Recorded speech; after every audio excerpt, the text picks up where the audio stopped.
Let's get going. So, good morning. I know some of you guys are East Coast, West Coast. Appreciate you being here as we get into our sixth session here on team building.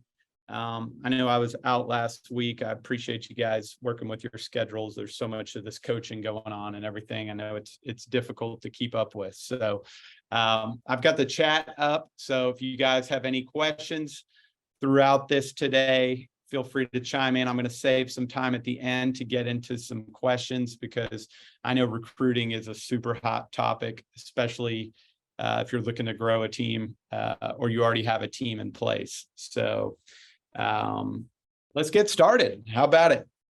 So recruiting top talent. I think that's one of the toughest things we have to do as a team leader. It's competitive. There are so many variables about recruiting that we can't control. You know, market changes. The market's good. The market's bad. Agents, culture, personalities, coming from other brokerages, all of that. And it's a super, super tough thing to navigate. But it's also probably the most important thing when it comes to growing a strong, successful team, especially for the long run. So let's dive into it real quick. We're just going to review from a few weeks ago for those that weren't on. And keep in mind, all of these are in your portal through Chirag Shah Coaching platform. I guess I'm under the mentors. So this entire program, video, audio, and all the past slides are always there. So you can always go back and reference. But last session, we discussed staff systems, something that is extremely critical when building out your team. I was never good at it. When I came to Compass, I just rolled at 1,000 miles per hour. And I quickly learned that I was just climbing a very steep hill, working, 10 times harder to achieve the same goal. Staff systems are the nucleus of building a foundation of a team. It empowers your team. It makes communication a whole lot easier, which communication is critical.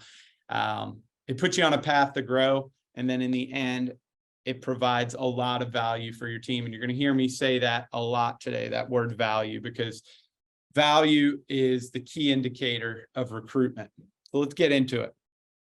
So first, just to get started, I put this quote up here. Chirag and I had kind of talked about this quote, came up with this last summer when I started this group coaching. And, I just want to see in the poll, how many, you guys type in, how many of you guys out there can agree like we've seen some type of a change? I don't want to call it a shift. We've seen a change in the markets around the country. Some worse, some okay, some not bad at all. But I know here we've seen a definite change in our market. How about you guys? Yeah. Jill, it definitely slower. The way I put a spin on it, and I know I only got 30 minutes, is, the amount of transactions I feel like this year compared to last year, and especially 2021, are just not going to be there. Whether that's a worse market, a slower market, a bad market, a better market, you put your own stamp on it. But I just feel like the transactions are not going to be there. And when you don't have as many transactions, as we all know, there might not be as much money coming in. But here's the thing. I feel like people, well, I know this. People don't like change, whether it's in life, whether it's in real estate. Most people, and let's talk real estate here, when change comes about, let's just call it a market shift, they freeze.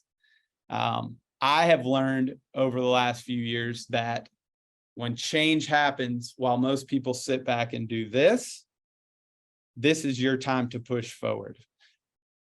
When it comes to recruitment, it is really a good time to push forward, especially if you're looking to grow a team. Things have changed. A year ago, the market was a lot different. 2 years ago, it was significantly different. There is opportunity now because the value both you can provide and what Compass provides is going to be magnified over the next year, in my opinion.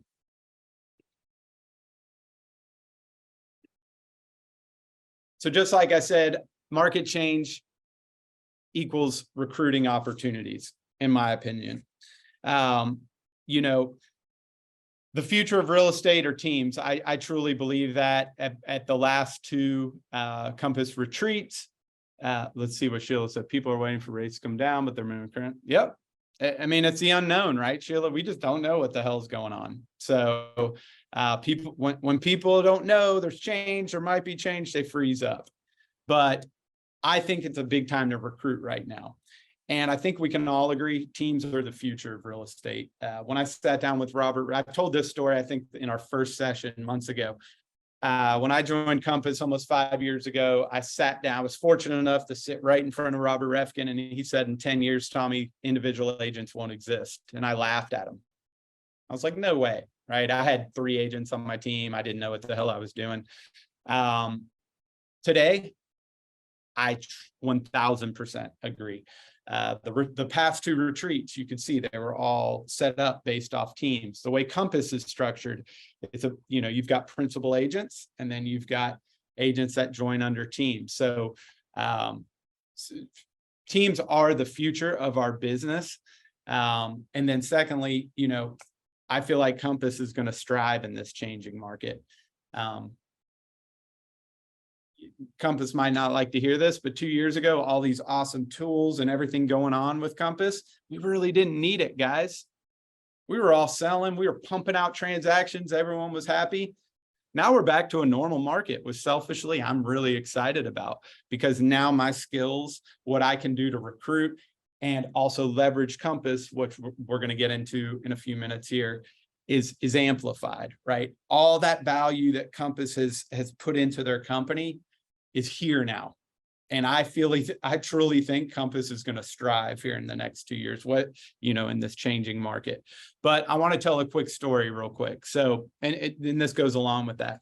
So it's ironic because I was watching my video from the fall when I did this class, and I was talking about an agent I was interviewing that day. Fast forward to today, that agent has been on my team for 4 months, 5 months now. And she's excelling. This shows you the change in the market. She worked at a flat fee brokerage, had been in the market, been an agent for 2.5 years, really didn't know anything outside of the COVID market. And she wanted to take that next step in her career, but she couldn't handle the fact that she was going to have to pay a split and then pay into the team, and the numbers just didn't work, right? Single mom, I get it. I'm a softie for that.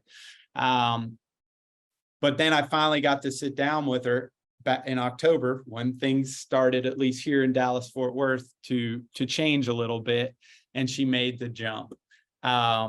She was working for a flat fee brokerage that she paid $495 a transaction. I don't blame her. She was pumping out deals. She did like 8 or 10 million last year, was doing great. But she slowly started to see the value of where she was diminish. Her clients noticed it. And the last straw was that she had an issue with a client legally, and her broker basically told her, hey, you work at a flat fee brokerage, I can't really help you. So times are changing. Now she is on our team, excelling. I think she closed her 7th deal in the last 4 months. I mean, she is just rocking and rolling. So yes, there's a huge opportunity here moving forward, and we're going to get into that. We're going to talk about how we're going to leverage Compass to help recruit, and then where the hell do I go get these agents from? All right. Okay. We talk about this almost every week, guys. Recruiting, growing your business, whether you're an individual, whether you're looking to grow a 20-person team, a 5-person team, it all starts with your value proposition. What value can you provide to an agent or even an admin coming onto your team? It's that core 4 that I call brand, culture, opportunities, and support. Those are the only, week 2, we talked about this. These are the only reasons agents want to join a team. No other reason. I'll debate you all day. These are the only 4 reasons. brand, culture, opportunity, support. Now, you're not going to be a rock star at all of them. I get it. I'm not, no one is. But what you need to do is start with this. This is where it all starts. You need to look at your core four and figure out what your value prop is going to be, because we're not just looking to recruit order takers that hold their hand out and need to learn how to write a contract. You want to go get that mid-level producer that has been doing well the last few years, but they want to take that next step and they need that support. So for example, I've got some notes here. So when I look at my core four, I look at, we'll start with support. So I know that any agent that comes on my team has access to a full-time TC in-house, not virtual, contract to close.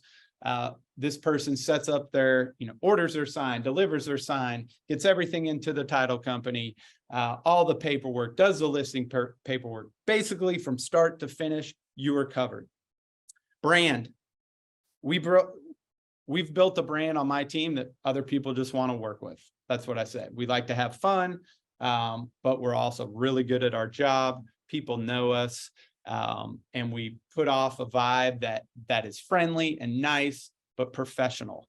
And, brand moving forward with culture, I feel are the top two areas that will affect your business moving forward. Culture kind of blends with brand.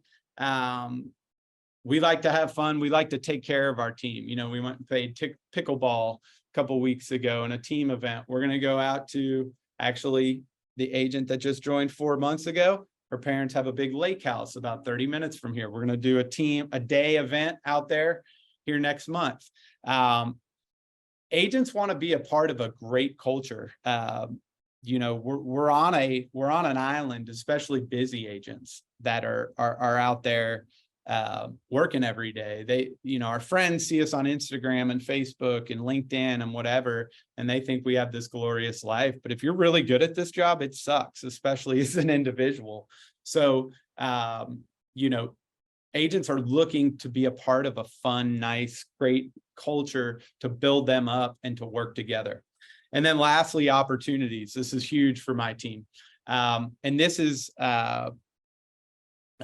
where I was able to get those mid-level. This was kind of my big core four. I was fortunate to have developer relationships and build those and list developments and work with high-end builders. That's a tough business to get into. So that mid-level agent that is doing really, really well, but wants that opportunity at that luxury, I can give that to them. I can have them go hold an open house in a development next weekend, because that's a tough market to just jump into. Luxury either costs a lot of money to get into, or you just got to know someone, right? So I really evaluated my core four, and I can't harp on this enough for you guys. None of this works. None of these sessions work unless you define this core four. And here's the thing. You don't have to be perfect at every one of them. Generally, there's one, two, maybe three that you really strive on. And that's what your team, people on the outside know about you and your team and why they want to be a part of it.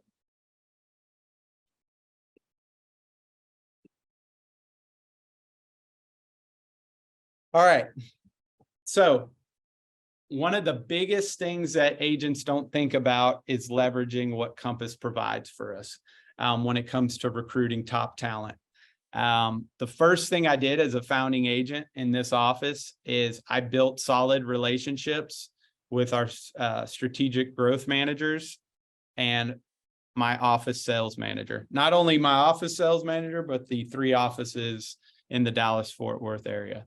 The reason I did that, I had those discussions with them up front that I want to grow my team. Those are the people that are in front of the agents first, that are meeting the agents, that are pitching Compass to them. So I built that relationship with them. My sales manager knows, our recruiting manager knows that, hey, if an agent comes in here and they don't qualify GCI wise, or they're just looking to grow a team, other agents in this office probably won't like me to say this, but I know those managers are bringing them to me first. So take the time to talk with your managers, let them know that you're looking to grow your team. Ask them questions too. What's the best way to approach it? They will be a huge help.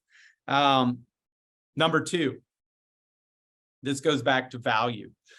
Selling the Compass tools. These agents that thought this business was easy the last 2 years and went and leased a BMW last year, and now all of a sudden they've only closed one deal in the last 8 months, are going, oh my goodness, what's going on, right? They didn't need those tools. They didn't need anything. They were fine at XYZ brokerage paying a small fee in. Compass Concierge, Insight Reports, Business Tracker. I mean, I could go on all day. You guys know the tools. Those are things that you need to leverage when you're recruiting other agents. Compass Concierge has changed my business. I would say in the last 2 years, probably $40–50 million in sales have come from Compass Concierge. It's a differentiator that for the most part, no one else can provide unless you're with Compass. That is a huge recruiting tool for an agent that is kind of stuck on that island. Marketing Center. Let's see. I'm going to skip ahead and make sure. I think I forgot to delete that one. Yep. Okay. Whoops. My bad. There we go. Marketing Center. I actually put the next slide on the wrong one. One thing I do, and if you guys want to go after this call, if you look on my Instagram page, at the Pastana Group, every quarter, I post a social asset that I created in Marketing Center. It says, we are looking to hire rock star agents. Now, I'm going to be honest with you. Am I looking to hire rock star agents every single day? Maybe, but that's not the reason for the post. One, there's multiple reasons for the post. Agents that are struggling and that are friends with me on Facebook or Instagram or whatever social media, they're seeing this, right? Not only do agents see this and they go, wow, Tommy's team must be doing well. They're recruiting. Wow, look at that picture. They look like they're having fun, right? So it puts a little bug in their ear without me being a EXP salesman, right? But that was bad. But also, what it also does, it's a marketing piece for my clients, because people see that and they automatically think success. Whether I'm hiring or not, that thing goes out every quarter on my social media pages. I'll share this with you. You guys can copy it. I coach a lot of one-on-one agents with Compass, and they've all used it and they've been successful with it. So this is something I can share. Brian, I can share with you guys, but it's worked for me. But here's the other thing: my clients see it, and it's happened numerous times. They're like, "Wow, I saw your post the other day. You guys must be doing awesome. I'm so proud of you." So you know what? When their neighbor, when they're at the kids' soccer game next week, and their neighbor's like, "Yeah, we're thinking about selling my house," who do you think my client's thinking about? Me. So leverage Marketing Center and everything they have to help recruit from a social media standpoint. And then lastly, this is something a lot of Compass agents either don't know or don't understand. Study your Compass ICA agreement. I know in different areas of the country, they're called different things, but understand and leverage your ICA agreement. The fortunate thing about the way Compass is set up is it gives the principal agent all the power. I've shared stories in the past and on other coaching sessions. I had some falling out with a really big agent, but my ICA agreement is what saved me. It basically says that your agents work for you. And then on top of that, obviously there's other team agreements that I've shared and everything, but understand that ICA agreement and know how it works. Talk to your sales manager and ask any questions about it. But it really allows you to recruit. And depending how you're doing it, it's not a lot of money. It doesn't affect your split or anything like that, to where I know where I came from, my previous brokerage, every time I added someone, it hurt me on my split. So All right. Here's that post, by the way. That's what it looks like. Should have been on the other page, but that was my bad. So you're going, this is great, Tommy. You know, I love this. Great information, but how the hell do I go get these agents? Right. So let's get into that. So these are my top tips. These are my top areas that have helped me grow my team. One, you're going to find agents through your previous agent relationships, the agents you work with, whether that's from other brokerages, whether that's from within Compass. Also, if you currently have a team, the agents on your team who they work with. I know I have 3 agents on my team now that came over because other agents on my team worked with them and they recommended them. Generally, these type of agents fit your culture. They understand how you work, and it makes it easier to where you're just not posting something on LinkedIn and doing blind interviews with people. Our time is precious. So agent relationships, go write a list. Think about the people you've worked with on deals. Who do you like? Who do you think would be interested in coming on the team? Individual agents at Compass. This is an interesting approach. You know, I've been fortunate to really get to know some of the Compass executives and learn a lot about Compass retention, all of that. You know, Robert Refkin talks all the time, which he's 1000% correct. Compass has the #1 retention, you know, out of all these brokerages. But what I've learned where they lack retention is with individual agents. And this isn't because this isn't a knock on Compass. It's just, think about it, guys. We have so many things thrown at us. We have so many tools. We have so many ways to grow our business that other brokerages don't. We have all this coaching. It can be overwhelming. Individual agents, from what I've heard multiple stories. They kind of feel overwhelmed. I know if I didn't have my team and my support, I wouldn't be able to utilize half of the things that Compass provides for us.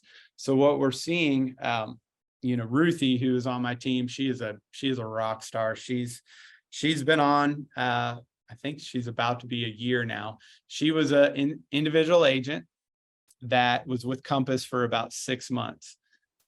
Sat right out in the middle there in one of the cubes, always talked to me, great personality, but she was struggling.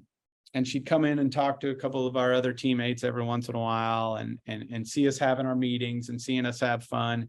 And she was just struggling. She said, "Hey, I've got so much thrown at me. I don't know what to do." A few weeks later, our sales manager came to me because Ruthie was going to leave Compass because she just couldn't grasp it all. So they said, "Can you talk to her?" So I talked to her. You know, long story short, she has been on our team almost a year now. That's exactly what she needed. She is a rock star. I don't know if you guys went to the retreat last year, but she posted a really cool video she did to get a free retreat ticket. She sang. She's a great musician, can sing. She did the Adele song "Hello" and remade it to about the Compass retreat. It was unbelievable. And she had all these Compass agents from around the country asking if they could pay for a ticket. Darlene, there you are. She knows all about that. So look at Compass individual agents. And this goes back to talking to your SGMs and your sales managers. You know, you're not out there to poach these people, but just have the conversation with them like, "Hey, if you're ever interested in joining a team, I'd love to talk to you." Other areas, of course, where you can go. Darlene knows, she's on here. I didn't realize.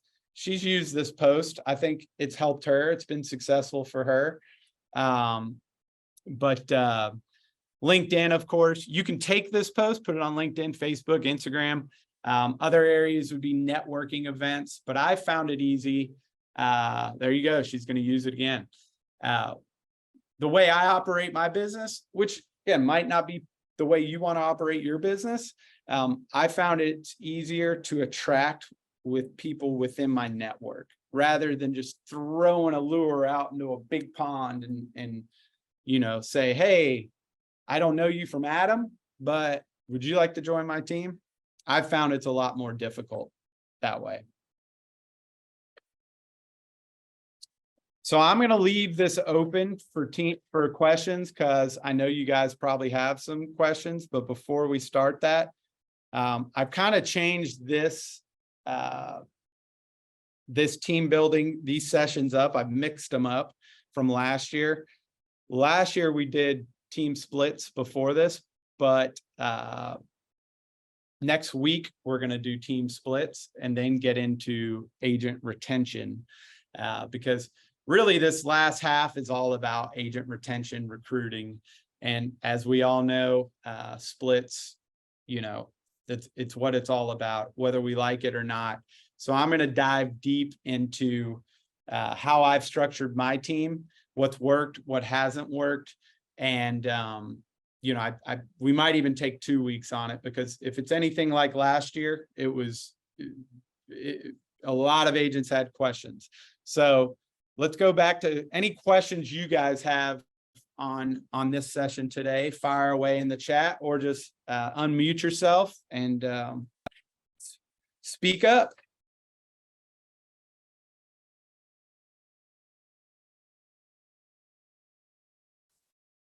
Great question, JR. Loaded question, but I guess ideal in a perfect world would be an individual Compass agent, because this is what I've learned on the last few agents that have joined my team.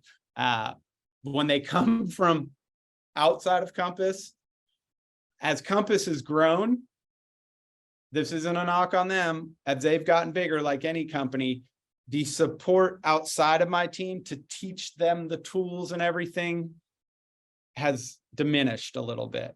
So we had an agent join about 5 months ago, and I quickly realized, like, I need to sharpen up and really build out a manual, because there's, that's why we love Compass. There's so much. 3-4 years ago, we used to just hand them to the Compass, person in the middle, and they would teach everything. So I like an individual agent that already kind of knows the tools, knows the culture. And my ideal agent, and I know each region is different. So, here our average sales price is probably $500,000-$600,000. We're not LA, we're not New York City. But like, I feel like that $5 to $10 million producer is the wheelhouse, because they're successful, they make money, but they're stuck. And as I grew as an individual agent, that $10 million mark, it was tough to get over that, right? So now is the time, because I'll be honest with you, that person that sold $10 million the last 2 years, they're going to sell 6 this year. At least here, because they're no good, or they're not working as hard. There's just not as many transactions. And they're starting to feel that. So this is where the value of the team comes in. And when they were blowing you off last year because they were so good and they bought a new car and a new house and were making all this money, that's not happening anymore. So this is where the value of the team comes in. I got another minute. We can run over a minute as long as I don't get in trouble. Hey, can I ask a quick question? Yes. Hey, it's Darlene. Oh, hey. Hi. Good to see you. And so I was wondering, so with that post that you do, like there's a couple agents that are not Compass agent, but there's agents that we've co-opted with that we do like, and we haven't had great luck with, in the past of talking to agents about Compass. Do you have like a letter or a note, or like you were talking about all the great things Compass has that people just don't understand? Like, do you write like an email with like maybe a list of your top favorite things or anything like that? So what I try to do, I haven't done that, but that's a great idea. What I do is try to show the value of Compass. Like a big part of I know we know each other really well, Darlene. Like a big part of my business is social media, right? I show what I do on a daily basis all the time. So I try to show the value of Compass through my social media. So, most of my posts are about Compass Concierge. staging, all of that stuff that Compass can provide and things that we can do. So I'm hoping that those people, those other agents that follow me see that and they're like, wow, that stuff's cool. So that's kind of my letter. And JR, I have expectations. I've never kicked someone out, but we do review at the end of the year. I have sales numbers that I expect. But I'm more about the culture, right? If you know, a person that sells $4 million, if my number is 5 million, that's what it is for me. Minimum of 5 million on my team. But if you sell 4 million and you're at every meeting and you're a good person and you're a team player and you're helping out in open houses and doing the right thing, I want you around more than the person that sold 7 million. That's an a-hole. I'll just be honest. So, because that person with 4 million in 10 years, they're going to be doing 20 million. Greatly. All right. I better get off here, else I'm going to get slapped on the wrist. All of this will be in your portal. If you have any questions, you know, you can always reach out to me on the side. I know I'm not supposed to say that, but I love doing this. I love helping you guys. And I, first and foremost, you know, I appreciate you being here. So you guys have a great rest of your week and have a good one. Take care.